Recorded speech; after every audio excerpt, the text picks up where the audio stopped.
Bienvenidos a este nuevo episodio del Espacio Digital de Frente con Óscar Ortiz. Hace pocos días se ha presentado un libro, tanto en La Paz como en Santa Cruz, titulado 2023, Riesgo de Crisis Cambiaria. Un tema de mucha actualidad y además de gran atención pública. Conversaremos en este episodio con sus dos autores, ambos doctores economistas con una gran trayectoria. Me refiero al doctor Juan Antonio Morales, expresidente del Banco Central de Bolivia, profesor universitario durante muchos años y además autor de varios libros, y también al doctor Luis Carlos Gemios, quien también fue ministro de Hacienda de Bolivia, también autor de numerosas investigaciones. Estimado doctor Morales, doctor Gemios, les agradezco mucho por haber aceptado esta invitación. Muchas Todo un gracias, gusto, Oscar. Oscar. Bueno, creo que lo importante es si nos pudieran compartir para quienes nos siguen por las redes sociales cuáles son los principales hallazgos de la investigación y de esta publicación que usted ha realizado. Quizás el doctor Gemio podría comenzar dándonos un resumen de los principales planteamientos del libro. Claro que sí, Oscar, claro que sí, con todo gusto.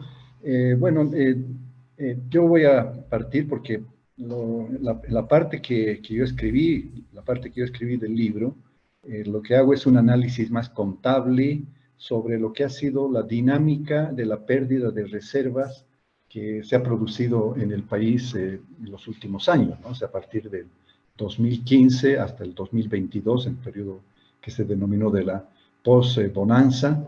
El país ha perdido reservas, como todos sabemos, y lo que yo trato de hacer es, desde un punto de vista de dos balances importantes, donde aparecen las reservas, uno que es la balanza de pagos, y el otro balance es el balance del Banco Central, ¿no? Donde aparecen también las reservas, y ver cuál es la dinámica detrás de esta caída estrepitosa de las reservas internacionales, porque, como ustedes saben, entre 2015 y 2022 hemos pasado de tener 15.122 millones de dólares de reservas a solo 3.796 millones.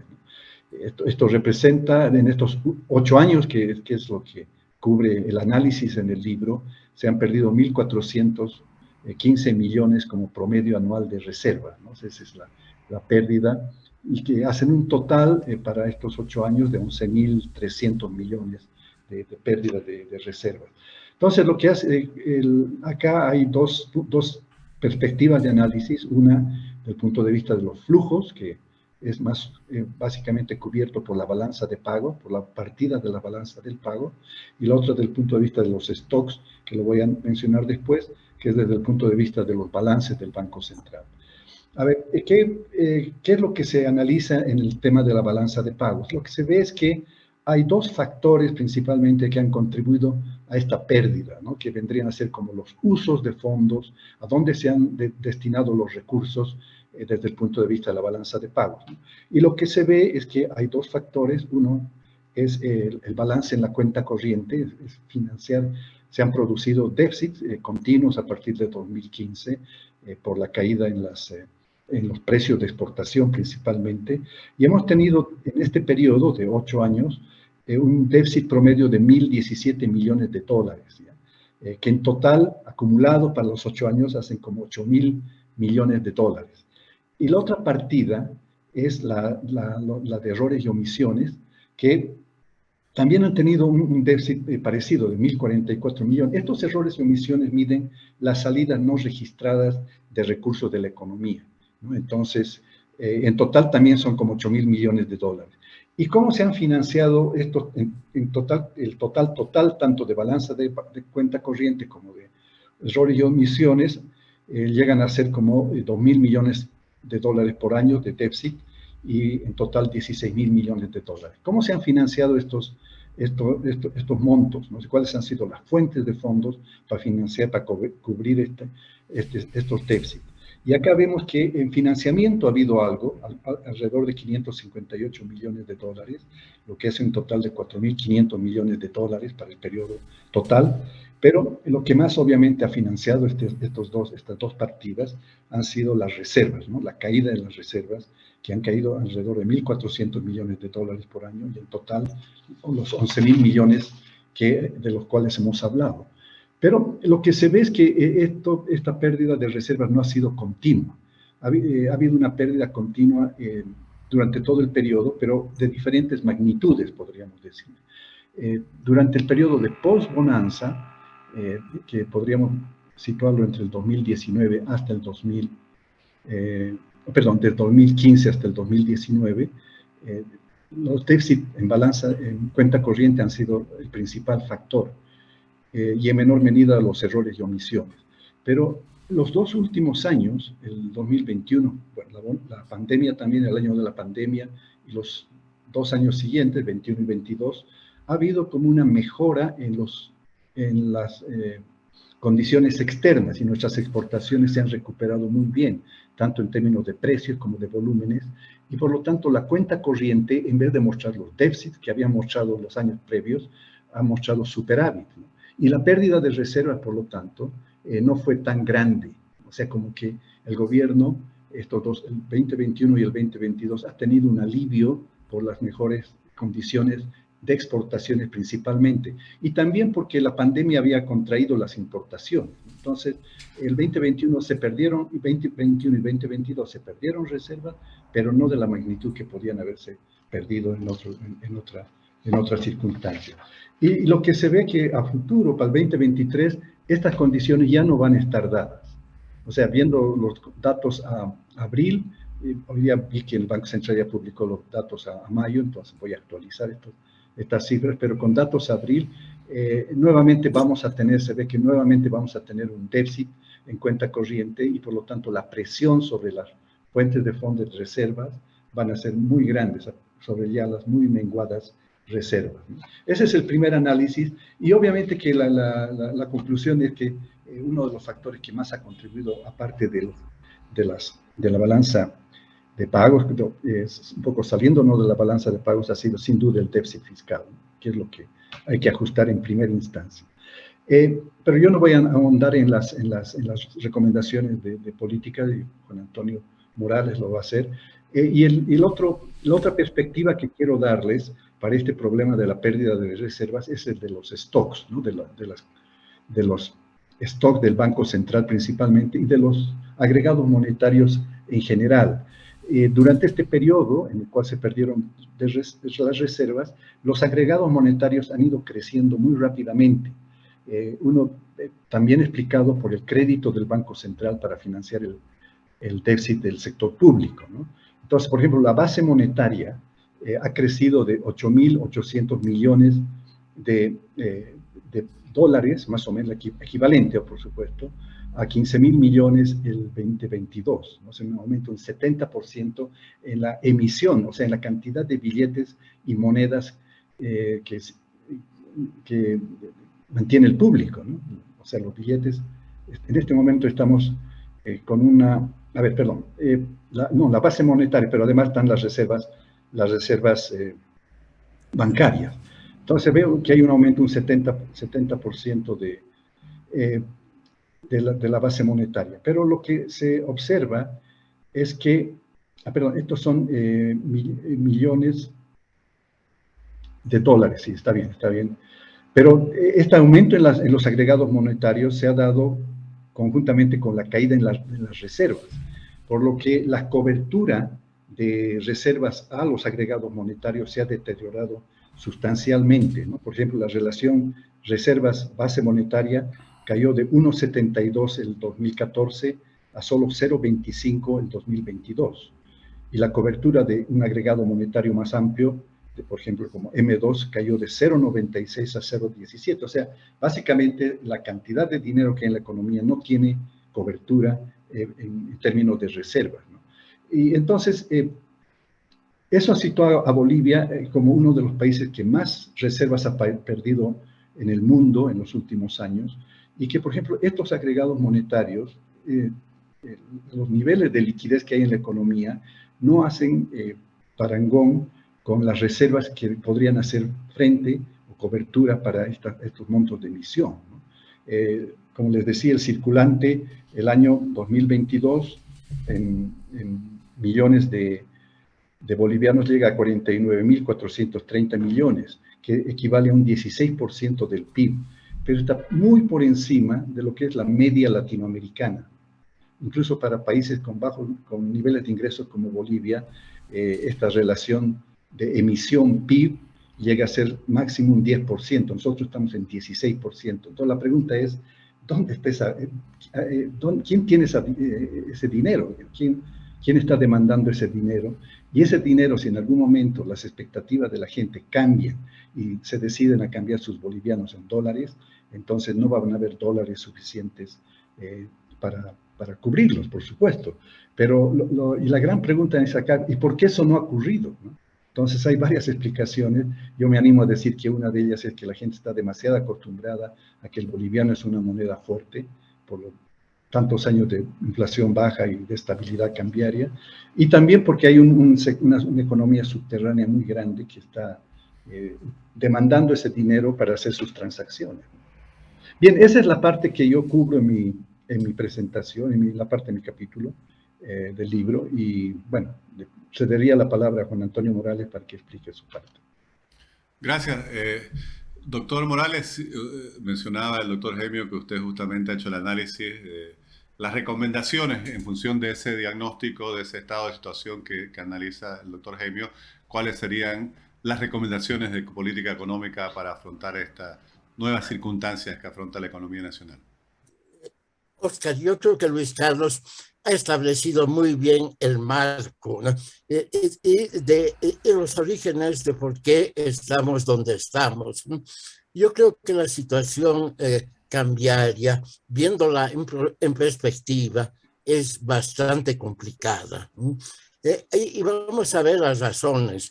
En primer lugar, viendo lo que está pasando este año, a principios de año se esperaba que la economía mundial, luego de que China hubiese abandonado su política de COVID-0, la economía mundial creciera a un buen ritmo. Eso no ha estado sucediendo y eso se ve en las exportaciones bolivianas también. Con el último dato, al mes de mayo, hay de nuevo un déficit. Todos los meses, excepto abril de este año, hemos tenido déficit en la balanza comercial. Entonces, si nosotros esperábamos que la salvación de la situación difícil de reservas venga por el lado de la cuenta corriente, la balanza de pagos, creo que eran esperanzas demasiado optimistas. A principios de año había gente que pensaba que podía replicarse lo que había sucedido en Bolivia entre el 2004 y el 2014. Eso no ha sucedido. Ahora, viendo el contexto internacional que tenemos, ¿no? Yo creo que la economía boliviana va a tener que ajustarse. Tiene que hacer un ajuste interno y tiene que hacer un ajuste externo. Y voy a pasar a elaborar las dos ideas. El ajuste interno, durante muchos años hemos estado con déficit por encima del 7% del Producto Interno Bruto. Yo atribuyo a los déficits repetidos, y subrayo la palabra repetidos, la difícil situación en la que estamos.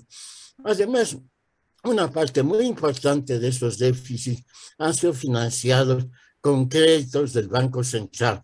Para ponerlo gráficamente, será financiado imprimiendo dinero. Claro que ahora con cambios en la tecnología ya no es el caso de impresiones de dinero, pero las reservas, los encajes de los bancos aumentaron muy fuertemente por efecto del gran impulso fiscal que tuvimos.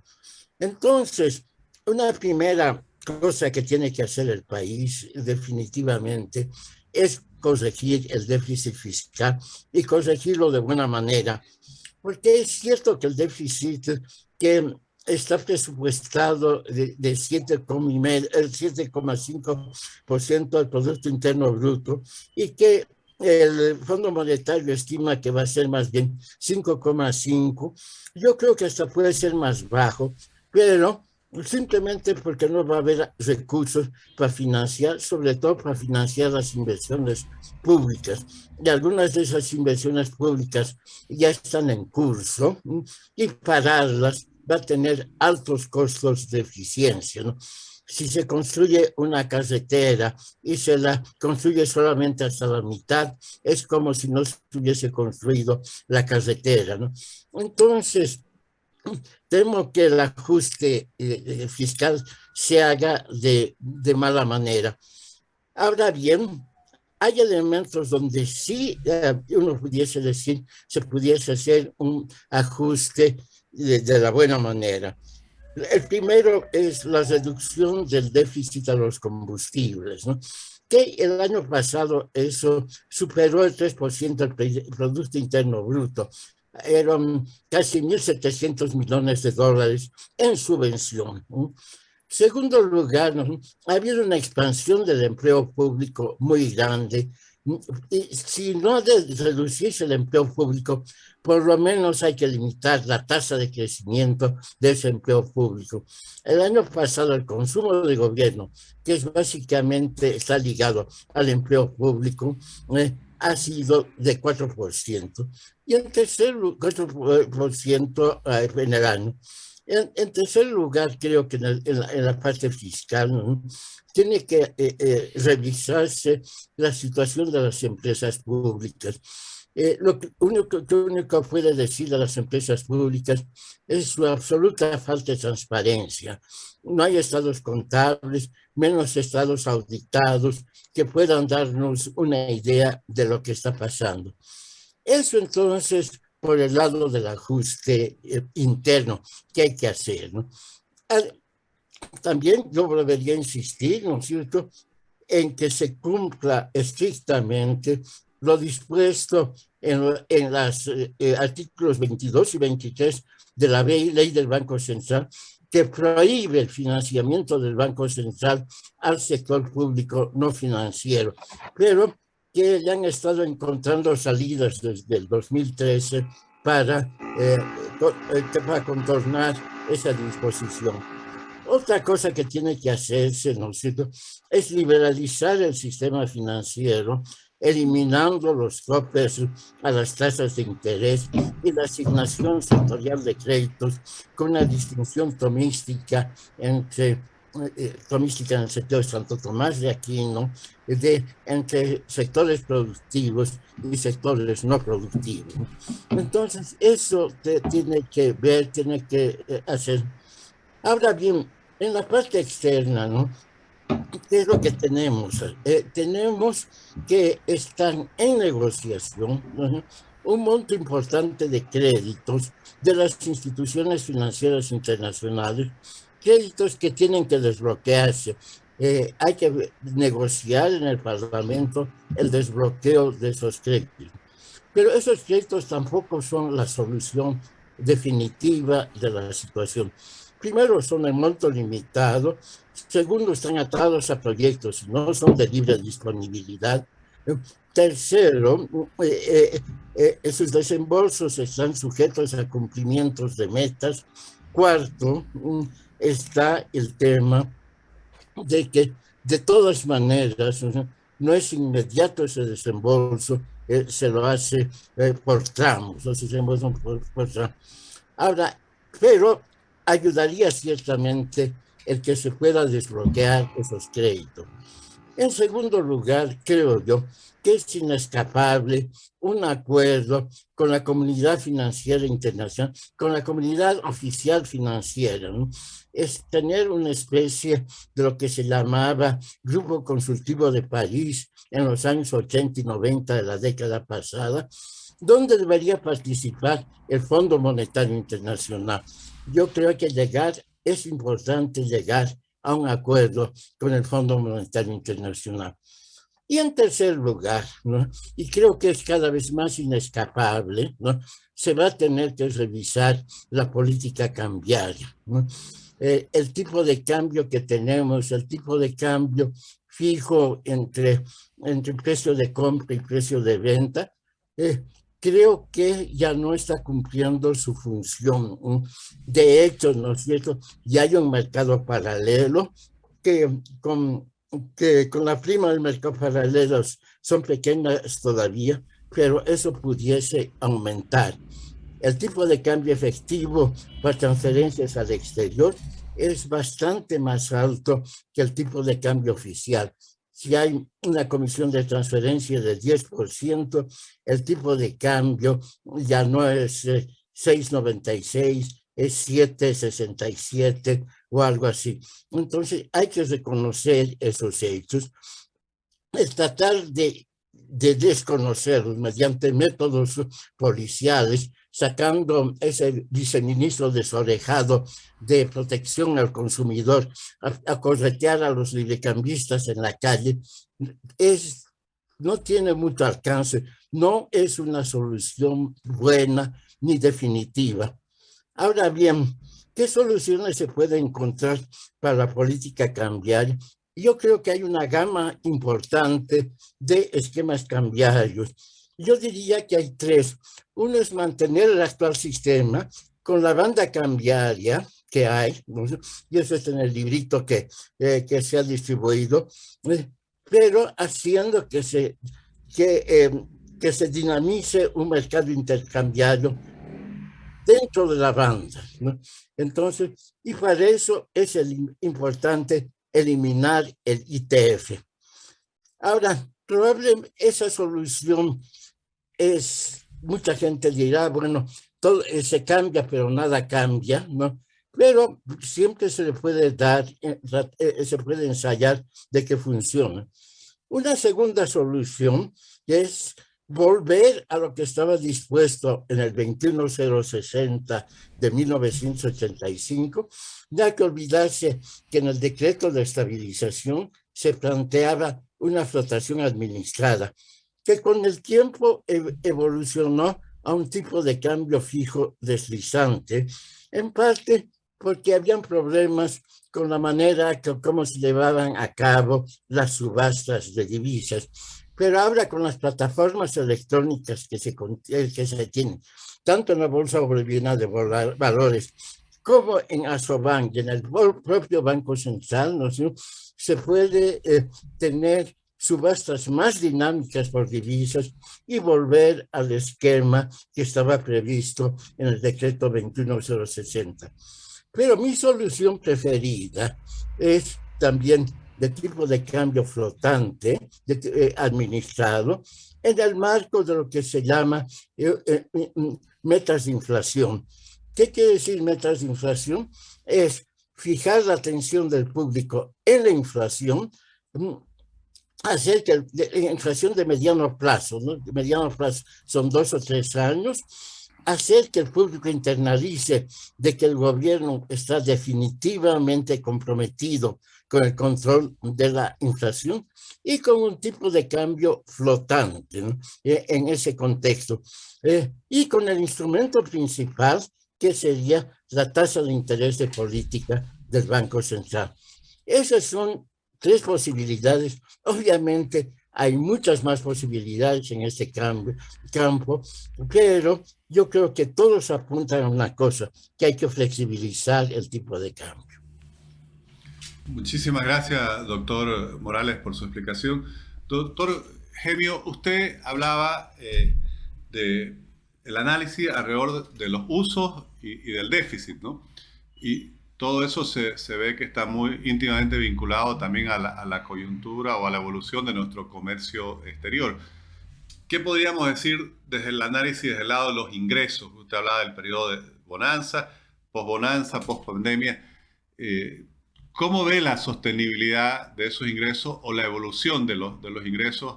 Mencionaba de pasada que las perspectivas para los próximos años también son más complejas que lo que hemos tenido en el 2021 y el 2022. Exactamente, Oscar. Yo creo que acá la variable clave en todo el desempeño de la balanza de pagos a lo largo de este periodo ha sido sin duda el comercio exterior. O sea, dentro de la cuenta corriente, la partida más importante es el balance de bienes y servicios, ¿no? Entonces, lo que se observa que hasta el 2014 los ingresos de exportación eran muy elevados y que después vienen los shocks de precios inicialmente y caen los ingresos, y eso es lo que nos ha generado el déficit, que ha generado en última instancia la pérdida de reservas. Ha habido una pérdida continua por los bajos precios, Y los principales sectores de exportación del país han estado expuestos a estos shocks. Y lo que se observa que el repunte que hay después de la pandemia ha sido muy positivo, tanto en términos de precios como de cantidades. Han aumentado las exportaciones de prácticamente todos los sectores el año 2021, casi, básicamente el rebote después de la caída de la pandemia. Y el 2022 se ha mantenido esa tendencia, aunque con menor dinamismo. Pero ya el 2023 hay una caída muy notoria en los ingresos de exportación. Y sobre todo en el caso de los hidrocarburos, ¿no? Que es el que genera la mayor parte de los ingresos del sector público, ¿no? Entonces va a ser difícil que se pueda resolver el problema del déficit, ¿no? Como decía Juan Antonio, ya al primeros 4 o 5 meses de este año ya tenemos un déficit, más que nada debido en la balanza comercial, principalmente debido a la caída de los ingresos de exportación, porque las importaciones aumentan, pero no a una tasa muy alta, digamos, 6.6%. En cambio, las exportaciones caen sobre el 20%, ¿no? Estamos hablando de esa magnitud. Y dentro de las exportaciones, las que más caen son las de hidrocarburos. Pero también hay caídas en las exportaciones de minería, incluso las no tradicionales, ¿no? Productos como la soya, el café, que se habían desempeñado muy bien en los años previos, en 2021 y 2022, muestran caídas importantes de cantidades, aunque no tanto de precios. O sea, yo diría que el principal problema que enfrenta Bolivia es la baja oferta exportable que está experimentando y que se está agudizando cada vez más en todos los sectores. Y eso obviamente es por falta de inversión, ¿no? El Estado ha invertido, pero no es eficiente invirtiendo, entonces no está generando en los sectores en que ha invertido el Estado una oferta exportable, sobre todo de hidrocarburos. Entonces, de acá a futuro, yo creo que la principal restricción que va a enfrentar la economía boliviana en términos de generación de recursos externos, que son vitales para financiar las importaciones de bienes de capital, de insumos e incluso de energía en las circunstancias actuales, van a ser las exportaciones. Y realmente no veo un futuro muy bueno para el sector exportador, lamentablemente, por la falta de inversiones, ¿no? Eso es, digamos, lo que salta muy claramente del análisis. Gracias. Doctor Morales, usted ha sido parte de todo ese esfuerzo que ya hace más de 2 décadas tuvo Bolivia para desarrollar un proceso de estabilización. Cuando se ha tenido tantos años de tipo de cambio fijo, ¿cómo administrar, por así decir, las expectativas para darle confianza a la ciudadanía que el cambio de una política cambiaria no va a afectar sustancialmente su situación y no haya, por así decir, una situación que pueda descontrolarse en las expectativas? Mira, eso evidentemente es un problema muy difícil, exige una gran credibilidad de las autoridades económicas y monetarias. Es difícil, pero hay algunos elementos alentadores, yo creo, para la flexibilización. Por ejemplo, el traspaso de la devaluación de facto que ha sucedido con el tipo de cambio que está por encima del tipo de cambio oficial a la inflación parece ser sumamente baja. De hecho, la inflación que hemos tenido en el mes de junio ha sido a 12 meses inferior a la inflación que hemos tenido en el mes precedente, en el mes de mayo, ¿no? Entonces, de hecho, también, como me hacía notar un funcionario del Banco Interamericano de Desarrollo, a pesar de la situación difícil de reservas, no ha habido pánico, ¿no? No ha habido una estampida contra el tipo de cambio. Es cierto que durante algunos días ha habido colas en el Banco Central por un mal manejo comunicacional, por otra parte, se ha hecho de paso, pero la gente sigue todavía confiando en que la situación no se va a desbocar, ¿no? Yo creo que un tema que insiste Luis Carlos y que yo coincido con él completamente, es de decir que son tantos años de estabilidad en el país que verdaderamente las expectativas no son de una alta devaluación ni son de expectativas de una crisis mayúscula, ¿no? Pero la situación, si no se toman las medidas correctivas a tiempo, pudiese deteriorarse, ¿no? Entonces, Oscar, para tu pregunta, yo creo que hay maneras de flexibilizar la política cambiaria con anuncios claros, con políticas claras, como por ejemplo, colocando muy fuertemente el énfasis en el control monetario de la inflación, no control mediante restricciones cuantitativas a las exportaciones que nos están penalizando a las exportaciones y que tienen que ser levantadas, ni con controles de cambios, ni con un subsidio tan alto como el que tenemos a los combustibles, sino tratando que los precios también se ajusten en esos campos, ¿no? Pero empleando a fondo y bien la política monetaria. ¿Qué quiere decir con el tipo de programación monetaria que se hace en el país? ¿No? ¿Sí? Tiene que controlarse sobre todo el crédito del Banco Central al sector público no financiero. Doctor Morales, doctor Gemio, muchísimas gracias por compartir las principales conclusiones de la publicación que acaban de realizar. Quería consultarles si quienes quisieran leer su libro pueden disponer de ellos por medios digitales, si lo tienen disponible en alguna página web. Creo que sí, Oscar. Ayer yo le pedí unos 10 ejemplares pedí a la Fundación Pazoscanqui y me han dicho que están prácticamente agotados, ejemplares impresos, ¿no? Pero es posible que estén en la página web. Bueno, sería muy interesante que pudiera estar disponible de forma digital para que pudiera haber un punto un acceso más fácil, ¿no? Un punto, Oscar. Las cosas evolucionan tan rápidamente, sobre todo en el contexto internacional, que algunas de las cosas que yo he dicho en mi artículo ya han quedado desactualizadas. Por ejemplo, a principios de año yo pensaba que la situación de precios internacionales iba a mejorar sustancialmente. Ha pasado lo contrario. Así es. Bueno, hay Oye, Oscar, un comentario adicional. Es este comportamiento que te mencionaba de las exportaciones, de las caídas de volúmenes principalmente, va a tener un peso muy fuerte sobre el crecimiento del PIB este año. O sea, este año yo pienso que como se han comportado las exportaciones en primeros 5 meses, es muy difícil que crezcamos al 1% como tasa de crecimiento del PIB global. Y sobre todo eso, si le sumas el ajuste fiscal que tiene que hacer el gobierno para reducir el déficit, o sea, realmente el crecimiento, por eso el gobierno yo creo que no ha publicado ninguna cifra de crecimiento. No hay cifras ni del IGAE, no hay cifras del PIB trimestral. Entonces, o sea, realmente el crecimiento va a ser muy, muy bajo este año. Bueno, es un panorama que obviamente requiere la mayor atención de las autoridades. Muchísimas gracias nuevamente a ambos. Ok, y bueno, un gusto, Oscar. sobre todo y reconocer el esfuerzo que siempre están realizando por contribuir al debate público, particularmente en los temas económicos. Gracias. Un gusto, Oscar. Que estés muy bien. Chao, adiós.